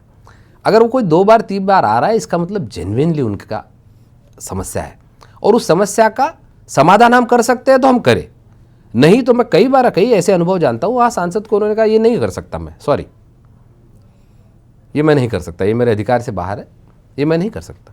तो ऐसा साफ शब्दों में कहने वाले भी गडकरी जी थे। लेकिन जो छोटा सा भी अगर पॉसिबिलिटी है, अगर 1% भी पॉसिबिलिटी है, तो पॉजिटिवली करने वाले भी गडकरी जी थे। सर अभी आपने सड़क सुरक्षा की बात की तो मुझे याद आया कि गडकरी जी ने जो चालान थे उसको कई गुना बढ़ा दिया, इतना बढ़ा दिया कि लोगों को ना उस समय चैलेंजेस होने लगे कि जो 100 रुपये का चालान था वो 5000 कर दिया। ये क्या आप लोगों ने तब नहीं रोका कि सर इससे तो पॉलिटिकल प्रॉब्लम हो जाएगी, हम लोगों को चुनाव में लोगों को जवाब देता नहीं बनेगा? जैसे मैंने कहा ना कि कई बार ऐसे कुछ निर्णयों में हमें लगता था कि हमने कुछ ज़्यादा गलत तो नहीं कर दिया, and he has always proven to be right. But उसका इम्पैक्ट देखिए, आज बेल्ट लगाने से कोई नहीं कतरा था, नहीं तो हमें 10 साल लग गए थे लोगों को कहते हुए कि बेल्ट लगाइए, ये करिए, वो करिए। आज भी सड़क सुरक्षा में हम उतना सफल नहीं हो पाए जितना होना चाहिए था हमें, लेकिन कई बार बीमारी कि इंटेंसिटी के आधार पर उसकी दवाई होती है, और मुझे लगता है उस समय उस प्रकार के स्ट्रांग दवाई की ज़रूरत थी। लेकिन बैकलैश भी हो सकता था, लेकिन पॉलिटिकल लीडर या किसी भी लीडर को, लीडरशिप उसी को मानी जाती है जो केवल समाज को लीड नहीं करेगा, तो जहाँ ज़रूरत है वहाँ समाज को एक कदम आगे बढ़कर सही गलत दिशा में भी लीड करेगा और उसका होने वाला परिणाम भी भुगतने के लिए तैयार होगा। ये रिस्क लीडर को लेनी पड़ती है कई बार, और मुझे लगता है तभी लीडर सफल हो पाता है जब वो दोनों काम करता है, ज़रूरत पड़ने पर रिस्क भी लेता है, समाज को सही दिशा दिखाने के लिए रिस्क भी लेता है, और समाज को प्रोटेक्ट करने के लिए पहला कदम अपना रखता है। ये दोनों काम लीडर को करना पड़ता है, और मुझे लगता है दोनों मामलों में वो उन्होंने हमेशा ये करके दिखाया। एक बार मैं उनको सुन रहा था, मैंने कई बार ऐसे उनको सुना, वो नई नई टेक्नोलॉजी पे बात करते, एक बीम से दूसरे बीम की दूरी जो है वो उसको बढ़ाने की बात कर रहे थे। वो कह रहे थे कि ये वाला मटेरियल नहीं, अब ये यूज़ करेंगे, सीमेंट नहीं, अब लोहा यूज़ करेंगे। तो आपको नहीं लगता कि कुछ नए टेक्नोलॉजी लाने के लिए वो आप पूरे मंत्रालय, इंजीनियर सब पे प्रेशर रहता था कि ये पता नहीं कहाँ से आप क्या उठ के ले आएंगे, कल सुबह कुछ नया बोलेंगे? कभी डर रहता था कि अधिकारियों ने आपको आके बोला कि समझाइए इनको कुछ? कई बार होता था। हाँ। जैसे मैंने कहा कि हम लोगों के लिए भी होता था कि रोज मीटिंग में आउट ऑफ सिलेबस एक क्वेश्चन आता था, अधिकारियों के भी होता था, और मेरे पास आके कहते थे कि अरे मंत्री जी के मन में क्या है बताइए भाई, तभी वही हम तैयारी करें। तो मैंने कहा आज तक मुझे पूरी तरह पता नहीं, तो मैं आपको कैसे बताऊं, लेकिन आपको तैयार तो रहना ही पड़ेगा। बट एक जो लार्जर हमेशा बात उनके मन में रहती थी कि देखिए हम इतना बड़ा इंफ्रास्ट्रक्चर बना रहे हैं, अगर हम 5% 10% भी पैसा बचाते हैं तो इस देश का पैसा बचेगा, और हमारी क्वालिटी से कॉम्प्रोमाइज़ ना हो, हमारी क्वालिटी बल्कि इंटरनेशनल स्टैंडर्ड में वो हमेशा इंटरनेशनल स्टैंडर्ड को बेस मानते थे। हमारी क्वालिटी इंप्रूव हो, स्टैंडर्ड अच्छे बने, लेकिन हमारी कॉस्ट कैसे कम हो, इस पर हमको सब काम करना पड़ेगा। नई नई टेक्नोलॉजीज़ को हमारे देश में हम कैसे लाएं, इस पर हमें काम करना पड़ेगा। हमारा मटेरियल सस्टेनेबल, एनवायरनमेंट फ्रेंडली कैसा हो, इस पर हमें काम करना पड़ेगा। और मुझे याद है इतने टेक्नोलॉजिकल बदलाव उन्होंने लाने की कोशिश की, इतने टेक्नोलॉजिकल बदलाव लाने की, और उसमें चैलेंजेस भी थे। अधिकारी डरते थे कि साहब हम नई टेक्नोलॉजी एक्सपेरिमेंट करें और कल हम पर आरोप लगे कि भाई हमने किसी को मदद करनी। तो उन्होंने कहा मैंने कहा बिल्कुल मैं आपके कंधे से बंदूक नहीं चलाना चाहता हूँ। तो उन्होंने एक कमेटी बनाई जिसमें एक्सपर्ट्स को लिया देश भर के, और वो कमेटी टेक्नोलॉजी को एसेस करती थी और तय करती थी कि ये टेक्नोलॉजी अडॉप्ट करने लायक है कि नहीं है, और फिर उसकी एक प्रूफ ऑफ कंसेप्ट होता था, वो IIT से वेट करते थे, वो करने के बाद उस टेक्नोलॉजीज़ को अडॉप्ट करते थे। लेकिन उसका परिणाम ये होने लगा, जैसे जोजिला टनल के बारे में हम सब लोग जानते हैं। जोजिला टनल का पहला टेंडर निकला था 2010 में, कुछ 10-11 हज़ार करोड़ का। 3-4 बार टेंडर हुआ, नहीं हुआ काम, अलग अलग समस्याएं हुई। अल्टीमेटली काफ़ी स्टडी करके नई टेक्नोलॉजीज ला के उसको दोबारा टेंडर निकला। आज वो काम 6,000 करोड़ में हो रहा है, देश का 4,000 करोड़ बचा। अब वो देश का बचा ना, और वो पैसा देश का, इस देश की जनता का पैसा बचा, लेकिन एक बड़ा इंफ्रास्ट्रक्चर खड़ा हो रहा है। तो मुझे लगता है ये जो पैशन है कि हमारा देश का अगर 1 रुपया भी बच सकता है तो हमें बचाना चाहिए। 10-11 साल, मुझे लगता है अब लगभग 11 साल में 15 लाख करोड़ से ज़्यादा काम हुआ होगा, लेकिन जितना कॉम्पिटिटिवली और ट्रांसपेरेंटली काम हुआ उतना शायद ही किसी और जगह हुआ होगा।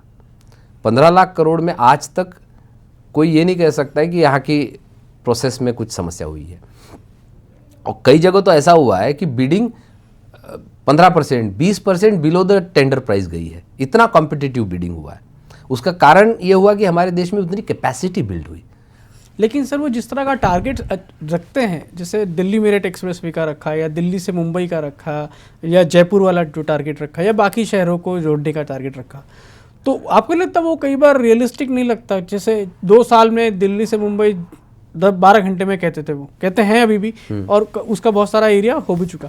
तो ये दबाव डालता था आप लोगों पे? और क्या कई बार ऐसा होता था कि अधिकारी आके बोले कि सर थोड़ा सा तो मतलब बात करने से पहले? बहुत बार होता था, ये बहुत बार होता था, और दबाव निश्चित रूप से पड़ता था। लेकिन कई बार क्या होता है कि लीडर वही होता है जो अपने टीम को एक ऐसा टारगेट दे जो उसको नॉन अचीवेबल लगे, लेकिन उस टीम को मोटिवेट इतना करे कि टीम वो टारगेट अचीव करे। और ये बार बार हुआ, ये लगातार हुआ। बिल्कुल अधिकारी और इंजीनियर्स आके कहते थे सर थोड़ा ज़्यादा ही टारगेट स्टीफ हो गया, अनरियलिस्टिक हो गया, लेकिन धीरे धीरे जब अचीव करने लगे तो सबको लगा कि हो सकता है, इट्स डूएबल। तो जब 25, 27, 28 किलोमीटर अचीव होने लगा, तो जब मंत्री जी ने 40 किलोमीटर लगा तो सब लोगों को उस समय इतना बुरा नहीं लगा जितना 25 अनाउंस किया तब लगा था। तो ये एक प्रोसेस है, वर्क कल्चर में बदलाव आने से ये डुएबल है। और थोड़ा स्टिफ टारगेट वो रखते थे, नो डाउट अबाउट इट, लेकिन उसका इम्पैक्ट ये हुआ कि वर्क कल्चर में अंतर आया, कॉन्ट्रैक्टर के वर्क कल्चर में अंतर आया, अधिकारियों के वर्क कल्चर में अंतर आया। कई प्रोजेक्ट्स में प्रोजेक्ट डिले ना हो इसलिए अधिकारियों ने ईमेल पर, व्हाट्सएप पे अप्रूवल्स भेजे, जिसका परिणाम काम की गति में मिला, सब जगह हुआ, क्वालिटी इंप्रूव हुई, ये निश्चित हुआ। इसलिए कई बार लीडरशिप को वो टारगेट का प्रेशर बनाना ज़रूरी भी होता है। एक बार मुझे याद है हम लोग बैठे हुए थे तो सर बता रहे थे कि नागपुर में वो ऐसे मेट्रो नीचे से जाएगी, उसके ऊपर से रोड जाएगी, फिर ऐसा होगा, 3 लेयर होगा। मैं सोच रहा था पता नहीं कौन सी डिज्नीलैंड की कहानी सुना रहे, 3 लेयर की सड़क कैसे बन सकती है, उसमें ट्रेन भी गुजरेगी। लेकिन आज वो सपना शायद सच हुआ। हाँ, बिल्कुल। सब देखिए, कई बार लोगों को ये अनरियलिस्टिक लगता था, लेकिन वो कोई भी जो बात कहते हैं या कहते थे, वो एब्रप्ट थिंकिंग नहीं होता था। He is sharp enough to always grab new things, new technology, new designs, चाहे जिस भी प्रकार के, और उसको हमारे देश में हम कैसे ला सकते हैं, ये हमेशा उनका दिमाग में। तो कहीं विदेश भी जाते थे, नई चीज़ दिखते थे तो उसके पीछे पड़ जाते थे। उस कंपनी को बुलाओ, उस कॉन्ट्रैक्टर को बुलाओ, उस डिज़ाइन वालों को बुलाओ, कैसे उन्होंने किया, कैसे वहाँ संभव हो पाया। तो उसका परिणाम यह है कि ऐसे कई सारे एक्सपेरिमेंट हुए, जैसे आपने नागपुर का बताया। पहले नागपुर मेट्रो और नेशनल हाईवे बनना था, उन्होंने कहा दोनों लोग अलग अलग ब्रिज बनाओगे, पैसा क्यों बर्बाद कर रहे हो देश का, एक पिलर पे 2 ब्रिज बनाओ। तो किसी ने कहा सर ये अभी तक हुआ नहीं है, कैसे होगा, क्या होगा। उन्होंने कहा हमारे देश में बेस्ट डिज़ाइनर कौन है, कंसल्टेंट कौन है जो ब्रिजेस की समझ रखता है, स्ट्रक्चरल कंसल्टेंट है। तो L&T के एक चेन्नई बेस्ड इंजीनियर थे, उनको बुलाया गया, उनसे पूछा, उन्होंने कहा हाँ बिल्कुल डुएबल है। डुएबल क्यों नहीं है, करना चाहे तो हम कर सकते हैं, उसको डिज़ाइन वैसे करना पड़ेगा। तब फिर वो वैसे डिज़ाइन हुआ, तो देश का पैसा बचा, एक ही पिलर पे। तो कई बार ऐसे हार्ड डिसीजंस भी करने होते। अब वो पिलर जब बनना था तो वहाँ एक छोटा 1 स्क्वायर पे ब्रिज था, फ्लाईओवर था, पुराना बना हुआ नागपुर का। अब वो फ्लाईओवर नहीं गिराते तो ये नहीं बनता, इसलिए उसको गिराया गया, पुराने फ्लाईओवर को तोड़ा गया, उसमें भी कुछ पैसा लगा तोड़ने का। लेकिन ऐसे हार्ड डिसीजन लेके एक लार्जर इंटरेस्ट के लिए करना पड़ता है, और वो पैशनेटली हमेशा करते हैं उस बात को। और ये थिंकिंग कोई एब्रप्ट नहीं होती है, बहुत स्ट्रेटेजिक और बहुत शांतिपूर्ण तरीके से सोचा हुआ निर्णय होता है उनका। तो ये सब सोचने का टाइम कहाँ मिलता है उनको? आप कहते हैं रात को 11 बजे भी फ़ोन करते हैं, सुबह 6 बजे भी फ़ोन करते हैं, वो सोते कब है और सोचते कब है? ये देखिए, हर राजनेता का एक अपना एक फॉर्मूला होता है, ये मिस्ट्री शायद वही बता पाएंगे कि वो सोचते कब है। लेकिन वो ये 24/7 जॉब है, सोचना ये। और इसमें केवल सोचना नहीं, तो ये चारों तरफ से अपने आप को नई आइडियाज़ के लिए, नई इन्फॉर्मेशन के लिए ओपन रखना, फीडबैक के लिए ओपन रखना। जिस सहजता से वो लोगों से मिलते हैं, हर प्रकार के लोगों से मिलता है, वो एक बड़ा मैकेनिज्म है उनका, जिससे उनके पास फीडबैक आता है, नई नई चीज़ आती है। और इसलिए आप देखिए, केवल जो राजनेता सहजता से बहुत लोगों से मिलता है, वो बहुत ग्राउंडेड होता है, उसको बहुत रियलिस्टिक जानकारी होती है। तो मुझे लगता है वो एक सबसे बड़ा उनका स्ट्रेंथ है कि वो हर प्रकार से, मतलब कॉन्स्टिट्यूएंसी के सामान्य वोटर के साथ साथ वो दुनिया के बड़े से बड़े साइंटिस्ट तक, या बड़े से बड़े बिजनेसमैन तक, या डिप्लोमेट तक मिलने में वो हमेशा बहुत पैशनेट होते हैं और मिलते हैं, बहुत सहजता से मिलते हैं, जिसका परिणाम उनके पास आने वाले बहुत सारे इनपुट्स है, नए नए आइडियाज़ है। आई एम श्योर नए नए आइडियाज़, नई नई टेक्नोलॉजीज़, नए नए मेथोडोलॉजीज़, इन सब चीज़ों से बहुत उनको फीडबैक मिलता है, ट्रैवल करते हैं उसमें देखने को मिलता है, कॉन्स्टेंटली ये सोचते हैं। इसका सबसे बड़ा एक जिसको सॉफ्टवेयर कह सकते हैं, वो है उनका पैशन फॉर द वर्क। अगर पैशन फॉर द वर्क है तो आदमी 24 घंटे ये सोचेगा। सर लेकिन जिस तेज़ी से वो एक्सप्रेसवे, टनल्स, जैसे जम्मू कश्मीर में इतने सारे टनल्स बनाए कि ड्यूरेशन कम हो गई, आपको दूरी कम समय में पूरी हो जा रही है, या आप एक्सप्रेसवे के थ्रू कम समय में पहुंच रहे हैं। अब इतने सारे बना देंगे तो फिर टारगेट आगे के लिए तो बचेगा नहीं ना सर। आप तो अभी ख़त्म करके जाने वाले, जैसे आप कह रहे थे ना कि 5 साल की सरकार है लेकिन 6 महीने में ख़त्म करना चाहते हैं काम वो। तो ऐसा लगता है कि आगे के लिए कुछ छोड़ के जाएंगे किसी के लिए कि नहीं भाई तू भी कर लेना कुछ काम? देखिए, या आगे वाले हमारा से वाइडनिंग डेफिसिट करेंगे? इतना है, हमारा इंफ्रास्ट्रक्चर डेफिसिट इतना है कि ऑलरेडी हम 25-30 साल पीछे चल रहे हैं। तो हमें कैचअप करने में ही 15-20 साल लग रहे हैं। देखिए आज भी हमारा इंफ्रास्ट्रक्चर पूरी तरह बन गया ऐसा हम नहीं कह सकते। कई दूर दराज इलाके में आज भी सड़कें नहीं पहुंची है, चाहे वो नॉर्थ ईस्टर्न रीजन हो, चाहे हिली स्टेट्स हो हमारे, या आज भी कई जगह पे, जैसे फॉर एग्जांपल हमारे north south east west corridors में आज भी कई जगह बॉटल नेक्स है। आज भी कई शहरों में जाम की समस्या है, रिंग रोड्स बनाने की आवश्यकता है। तो ऐसे कई, इसलिए डेफिसिट हमारा बहुत बड़ा है। लेकिन हम एटलीस्ट एक कॉम्पिटिटिव स्टेज पर तो आना आज शुरू हुए। आज इंटरनेशनल लेवल पर 10-15 साल पहले हमारा स्टेटस था, उससे हम काफ़ी आज आगे आए हैं। तो मैं ये नहीं मानता हूँ कि काम खत्म हो जाएगा। अलग अलग प्रकार के चैलेंजेस होंगे और अलग अलग प्रकार के काम होंगे, लेकिन अगर कोई 15 मिनट बाद अपना रनिंग रेस शुरू कर रहा है तो उसको कैचअप तो करना पड़ेगा, और उसके लिए उसको पहले डबल स्प्रिंट मारनी पड़ेगी, और बाद में जब वो कैचअप करेगा तब जीतने के लिए और डबल स्प्रिंट कंटिन्यू रखना पड़ेगा। तो इसलिए मुझे लगता है ये काम 2-4 साल 10 साल में ख़त्म होने वाला नहीं है। एक आखिरी में मैं आपसे पूछना चाह रहा हूँ कि सर इतना सब सड़क बनाई, सब कुछ किया, लेकिन एक चीज़ के लिए ना गडकरी जी को लोग बोलते हैं कि यार टोल बहुत ज़्यादा है। हर जगह जो एक्सप्रेस वे मैं यूज़ करूँ या कोई भी यूज़ करे उसको टोल देना पड़ता है, और वो टोल जो है ना वो कई बार लगता है, चुभता है। तो कभी गडकरी जी को लगा कि यार ठीक है इसको कम करवा देता हूँ। कभी आप लोगों ने भी या NHAI के अधिकारियों ने या किसी सांसद ने आके कहा कि टोल हटा दीजिए किसी तरह से? नहीं, बहुत लोग कहते थे, और उन्होंने कई बार अपने वक्तव्य में, स्टेटमेंट्स में, पार्लियामेंट में, बाहर भी कहा है। उन्होंने कहा देखो टोल ये कोई हमारा चॉइस नहीं है, टोल हम पैसा कमाने के लिए नहीं कर रहे, लेकिन टोल हमारी मजबूरी है। देखिए 2014 में रोड मंत्रालय का बजट था 27,000 करोड़। इस बार का बजट कुछ 2,15,000 करोड़ या 16,000 करोड़ था। 10 गुना बिल्कुल बजट बढ़ा। 10 गुना बजट बढ़ा तो सड़कें बनी, इंफ्रास्ट्रक्चर इस देश में हुआ। जैसे मैंने दिल्ली मुंबई का बताया, अगर एक ट्रक 120 मिनट इंजन में ऑयल फूकता है तो उससे कम पैसे में वो आज मुंबई एक्सप्रेसवे के टोल देकर जाएगा। मुंबई पुणे एक्सप्रेसवे में पहले लोगों को 35-35 घंटे तक भी जाम लगता था। आज 200 रुपये का एक्स्ट्रा टोल देके भी वो फ्यूल भी बचा रहा है, समय भी बचा रहा है। तो टोल ये इन अ वे पेनल्टी नहीं है। सबसे पहले ये एक सर्विस चार्ज है। अगर हमारा देश विकसित होकर हमारी इकोनॉमी इतनी बड़ी बन जाए कि हमें शायद इसकी ज़रूरत ना पड़े, तो टोल बंद करना तो बहुत आसान काम है, बहुत जल्दी बंद हो सकता है। लेकिन जब तक हमारा इंफ्रास्ट्रक्चर उतना स्ट्रेंथन नहीं हो जाता, जब तक हम फाइनेंशियली उतने स्ट्रॉन्ग इकोनॉमी नहीं बन जाते, तब तक टोल ये मजबूरी है। और ये उन्होंने बहुत साफ शब्दों में हमेशा कहा है कि मैं जानता हूँ लोग मेरे उस पर इसके बारे में कहते हैं, मीम्स बनाते हैं, सब करते हैं, लेकिन टोल ये इस देश की मजबूरी है, चॉइस नहीं है।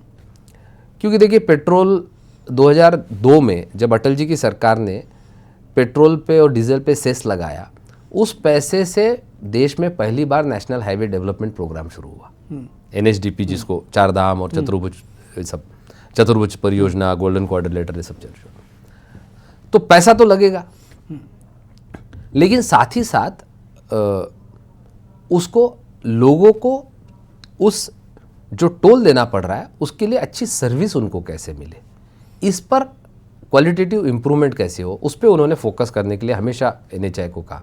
जैसे अब एक्सप्रेसवे जो एक्सेस कंट्रोल एक्सप्रेसवे, उसके कारण लोगों में एक्सीडेंट कम होंगे, फास्ट मूवमेंट होगी, फ्यूल बचेगा, टाइम बचेगा। वहाँ वे साइड एमिनिटीज़ की फैसिलिटीज़ बनाई, वहाँ ज़रूरत है तो हेलीकॉप्टर लैंडिंग की फैसिलिटी बनाई ताकि लोगों के इमरजेंसी केयर और ट्रॉमा केयर के लिए फैसिलिटी बन सके।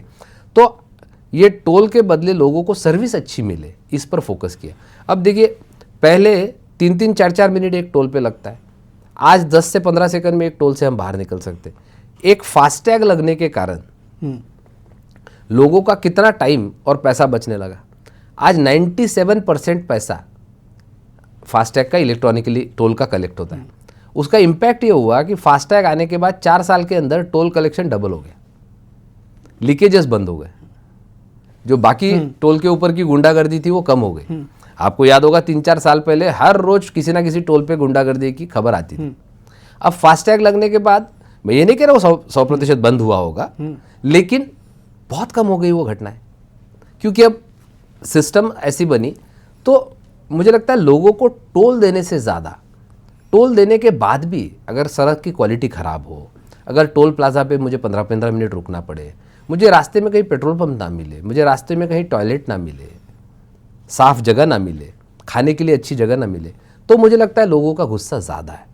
जैसे उदाहरण के लिए हमने पेट्रोलियम मिनिस्ट्री को रिक्वेस्ट करके कहा कि जितने हाईवे के अलॉन्ग पेट्रोल पंप्स हैं उनको मैंडेटरी करिए कि वहाँ वो टॉयलेट होगा ही होगा और नीट क्लीन होगा, और हाईवे से जाने वाला कोई भी अगर वहाँ रुकता है तो he has a right to use those public facilities, और वो कंपलसरी कराया। और हमने कहा अगर ऐसा नहीं करेंगे तो हाईवे में हम एनओसी उनको कैंसिल करेंगे और परमिशन कैंसिल करेंगे।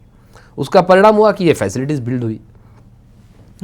तो मुझे लगता है मोर देन दी टोल ना देना या टोल नहीं देना, टोल के साथ अगर अच्छी सर्विस मिलती है, क्वालिटी ऑफ रोड अच्छी होती है, तो लोगों को समस्या कम है। कोई ऐसा काम जो गडकरी जी 2014 के बाद सड़क से जुड़ा हुआ करना चाहते थे और नहीं कर पाए, ऐसी कोई टीज उनके मन में? सबसे बड़ी टीज, कितना काम किया होगा आपको तो पता होगा। सबसे बड़ी टीज उनमें, उनके मन में वो है रोड सेफ्टी को लेकर। वो हमेशा कहते हैं कि मैं हमारे एक्सीडेंट्स को 50% से ज़्यादा कम करना चाहता हूँ, लेकिन वो नहीं कर पाए। और जिसके बारे में वो हमेशा कहते हैं कि मैं कोशिश कर रहा हूँ लेकिन इसमें मैं सफल नहीं हो पा रहा हूँ, और इसलिए मुझे सबके मदद की ज़रूरत है इसमें। बट वो एक एरिया है जिस पे वो हमेशा कहते हैं, और उसमें कल्चरल चेंजेस लाना बहुत ज़रूरी है। कई प्रकार की सुविधा जाने, जिसमें जो इंजीनियरिंग एस्पेक्ट है, सड़कों को ठीक करना, कहीं वो सब पे वो काम कर रहे हैं, लेकिन आज भी रोड सेफ्टी में हम उतना सफल नहीं हो पाए जितना इस देश को होना चाहिए था। मुझे लगता है वो सबसे बड़ी चीज़ उनके मन में यही है। सबसे बड़ी खुशी उनको 2 बातों से मिली है, वो भी मैं बताना चाहूँगा। आप ई रिक्शा, आप सब लोगों ने सुना होगा, तो ये इसकी चर्चा शुरू हुई कि वो हमेशा कहते थे कि आदमी आदमी को खींचता है, ये बहुत अमानवीय है, और कैसे हम उनके जीवन में बदलाव ला सकते हैं। जैसे मैंने कहा ना, वो हमेशा ड्रिवन रहते थे पंडित दीनदयाल उपाध्याय जी की इस बात से, अंत्योदय की कल्पना से, कि politics is a instrument of socio economic reform. मैं इनके जीवन में क्या बदलाव ला सकता हूँ। तो उसमें चर्चा हुई कि ई रिक्शा एक अच्छा ऑप्शन हो सकता है, तो लोगों को ई रिक्शा में कन्वर्ट किया जा सकता है। तो ई रिक्शा के अप्रूवल्स की डिज़ाइन आई, तो हमारे मोटर व्हीकल एक्ट में ई रिक्शा की कोई कैटेगरी नहीं थी, तो अमेंडमेंट करके पहले कैटेगरी बनाई गई। तो कोई भी नया व्हीकल अगर सड़क पे आता है तो उसको एक रिसर्च इंस्टीट्यूट और टेस्टिंग एजेंसी के द्वारा टाइप अप्रूव किया जाता है। अब वो सारी प्रोसेस इतनी लंबी और कॉस्टली है कि वो रिक्शा कभी भी 1 लाख में बन नहीं सकती थी, वो 2-2.5 लाख में रिक्शा बनती।